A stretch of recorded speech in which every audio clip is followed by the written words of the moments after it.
Hello, friends, and welcome to Adventures in Pixieland. My name's Amy. I'm an ordained minister, and we are in Bible study. We are in the NIV, and we are in the book of 1 Samuel. We are in chapter 20, and we are continuing on with our story of David. We're still in the reign of King Saul, but we are past the point in which David has killed Goliath. But we are having this place where Saul is trying to kill David. Because remember, he's not quite right up here, and that is because a demon is harassing him. David and Jonathan, this part's called. Then David fled from Naioth to Ramah and went to Jonathan and asked, "What have I done? What is my crime? How have I wronged your father, that he is trying to take my life?" Because remember, he's married to Jonathan's sister, Michal. "Never," Jonathan replied. "You are not going to die. Look, my father doesn't do anything, great or small, without confiding in me. Why would he hide this from me? It is not so." But David took an oath and said, "Your father knows very well that I have found favor in your eyes." And he has said to himself, "Jonathan must not know this, or he will be grieved. Yet surely as the Lord lives, and as you live, there is only a step between me and death." Jonathan said to David, "Whatever you want me to do, I will do it for you." So David said, "Look, tomorrow is the new moon festival, and I am supposed to dine with the king. But let me go and hide in the field until the evening of the day after tomorrow. If your father misses me at all, tell him, 'David earnestly asked my permission to hurry to Bethlehem, his hometown, because an annual sacrifice is being made there for his whole clan.' If he says, 'Very well, then your servant is safe.' But if he loses his temper, you can be sure that he is determined to harm me. As for you, show kindness to your servant, for you have brought him into a covenant with you before the Lord. If I am guilty, then kill me yourself. Why hand me over to your father?" "Never," Jonathan said.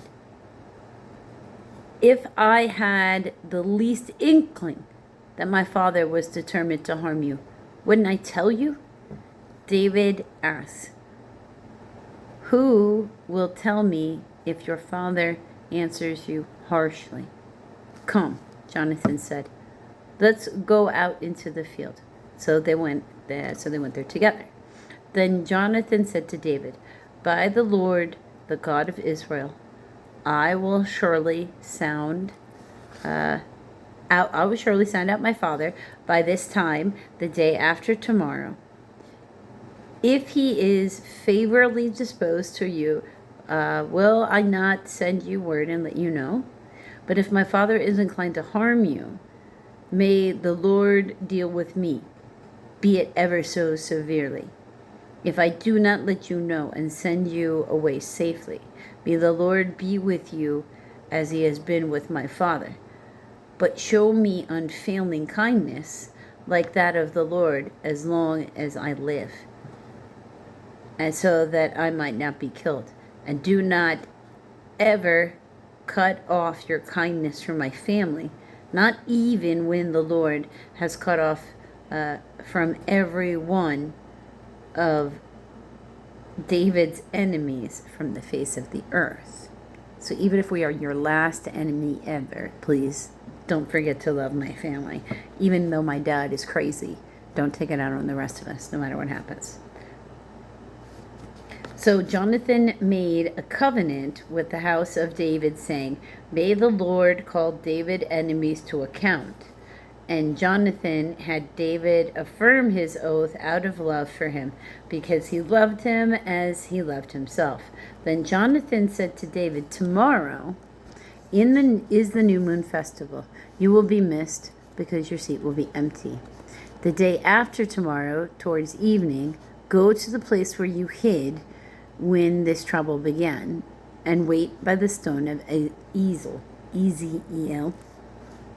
I will shoot 3 arrows to the side of it, as though I were shooting at a target. Then I will send a boy and say, 'Go find the arrows.' If I say to him, 'Look, the arrows are on this side of you, bring them here,' then come, because as surely as the Lord lives, you are safe. There is no danger. But if I say to the boy, 'Look, the arrows are beyond you,' then you must go, because the Lord has sent you away. And about the matter you and I discussed, remember, the Lord is witness between you and me forever." So he's giving him a signal that if he is safe, he's going to shoot the arrows and it's going to land in, closer, like between where they are and the, say, like rock that David is hiding behind, for instance, because he's in an area where he's hiding. And if it's short, because Jonathan is a very good marksman, if it's short, then David is safe.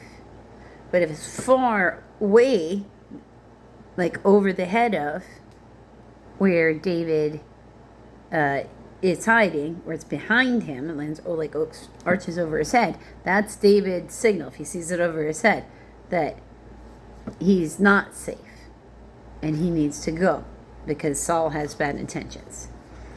So David hid in the field.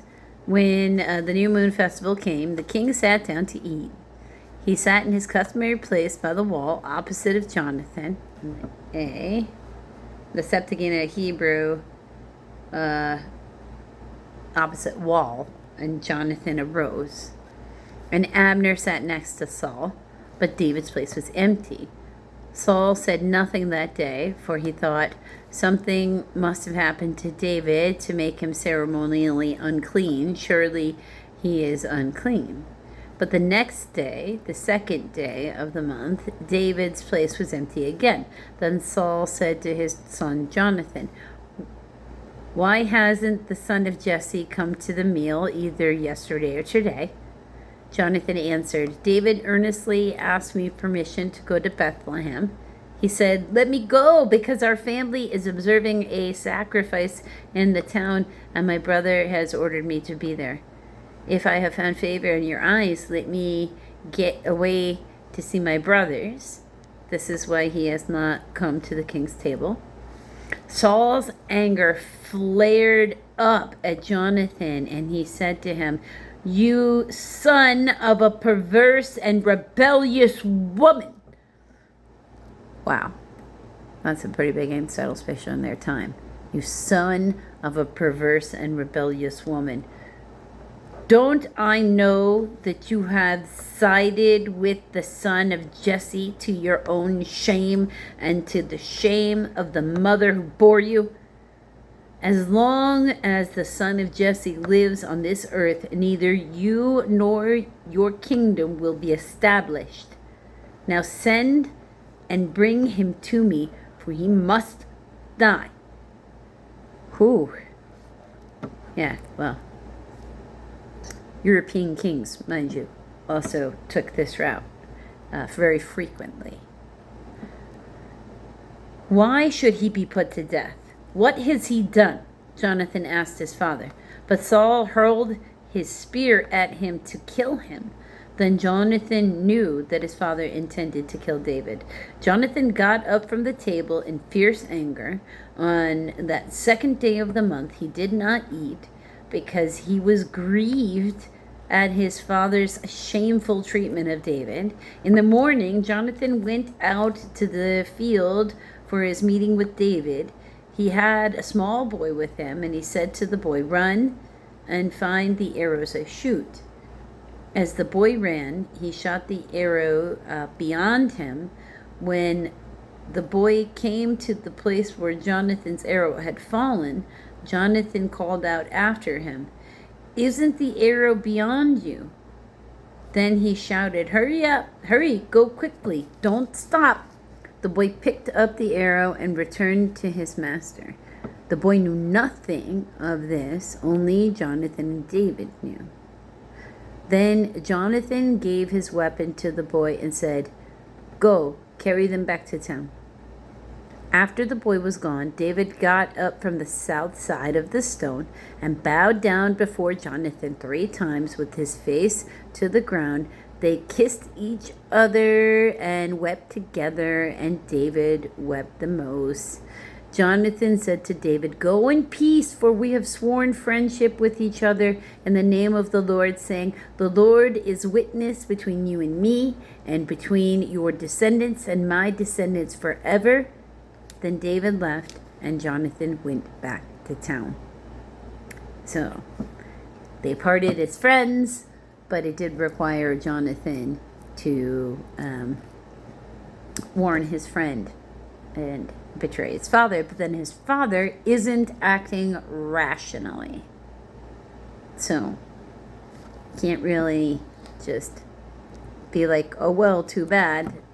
Not my responsibility." That's not really how the Torah has anything laid out, and that's certainly not how anybody who's trying to protect the rest of the family. Because if father is acting irrational, he's not protecting anybody else, right? And that was his job in that point, especially as king. Certainly not protecting his country, let alone the rest of his family. Acting irrational and trying to kill even his own son. Like, that's his heir that he just tried to kill. So it's like, excuse me, what?